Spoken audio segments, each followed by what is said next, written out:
मला सांगा ताई, सगळेजण आलते तुम्ही, काय विषय होता इकडं? आमचा विषय या ठिकाणी आमची महिला संघटना आहे, सावित्री महिला संघटना, बोधिवृक्ष फाउंडेशन आणि समोदी फाउंडेशन. 1 मेला जी काही महाराष्ट्रामध्ये घटना घडलेली आहे त्या घटनेबद्दल निषेध व्यक्त करण्यासाठी माननीय जिल्हाधिकारी साहेबांना निवेदन देण्यासाठी आम्ही आलेलो आहोत. आणि आम्हाला असं वाटतं की इथं महिला निर्भय असल्या पाहिजेत, त्या सुरक्षित असल्या पाहिजेत आणि जे कोणी आरोपी आहेत त्यांना कठोर शासन व्हावं अशी आमची महिलांची इच्छा आहे.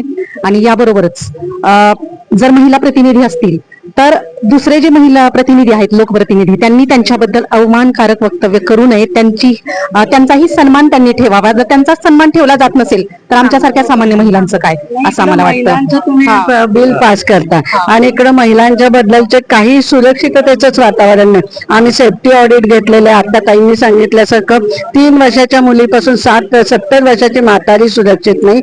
मुलं सुद्धा 3 वर्षाच्या मुलाचा खून करून त्याच्याबद्दलची कुठं वाच्यता दिसत नाहीये.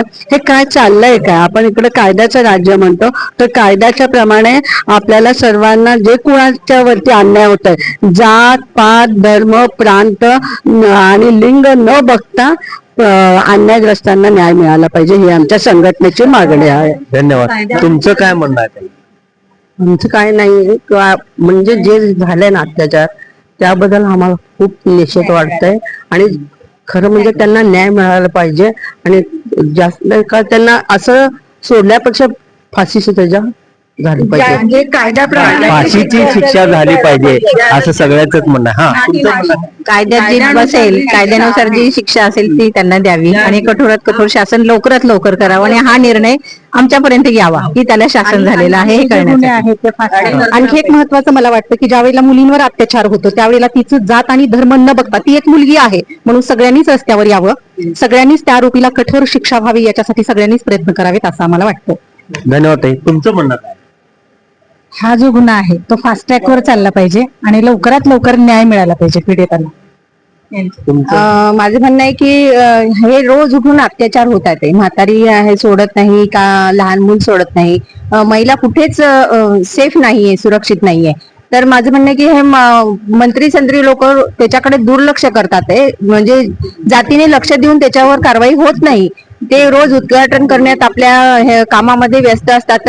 पण ह्या अशा अत्याचार जसं हे भाजपचं सरकार आलंय तसं रोज उठून अत्याचार होतात, भांडणं आहे, मारामारी आहे, गुंड प्रवृत्तीचे लोक डोकं वर काढतात.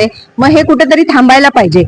मंत्री संत्र्यांनी ह्यांनी दौरे कमी करून जास्तीत जास्त ह्या महाराष्ट्राकडे ह्या दृष्टीने लक्ष द्यायला पाहिजे. धन्यवाद. तुमचं म्हणणं काय? महात्मा फुलेंची आपण 220 जयंती साजरी करतोय.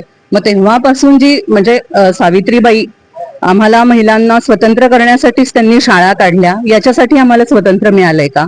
आमच्या संघटनेतर्फे आम्ही सेफ्टी ऑडिट केलेले, रेल्वे स्टेशन्स अगदी म्हणजे पूर्ण जिल्ह्याभर जेवढे तालुके आहेत जिल्ह्यातले तेवढ्या सगळ्या तालुक्यांमधून आम्ही सेफ्टी ऑडिट केलेले. त्याचे रिपोर्ट्स आम्ही स्त्री मुक्ती संघटनेला पाठवलेले आहेत. आणि त्यानुसार एसटी स्टँड रेल्वे स्टेशन कडून आमची एवढीच अपेक्षा आहे की जर तुम्ही ह्यांना वेळेवर शिक्षा नाही दिली तर मग ह्यांचं हे बळ वाढतंय ना. असे अत्याचार रोजच होत आहेत, का होत आहेत?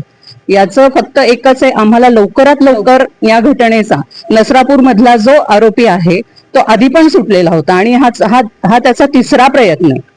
आणि या वेळेला तर त्यानं त्या बालिकेचा म्हणजे इतका निर्घृणपणे खून केलेला आहे की म्हणजे आम्ही व्यथित झालेलो आहोत महिला आणि इथपर्यंत आलेलो आहोत.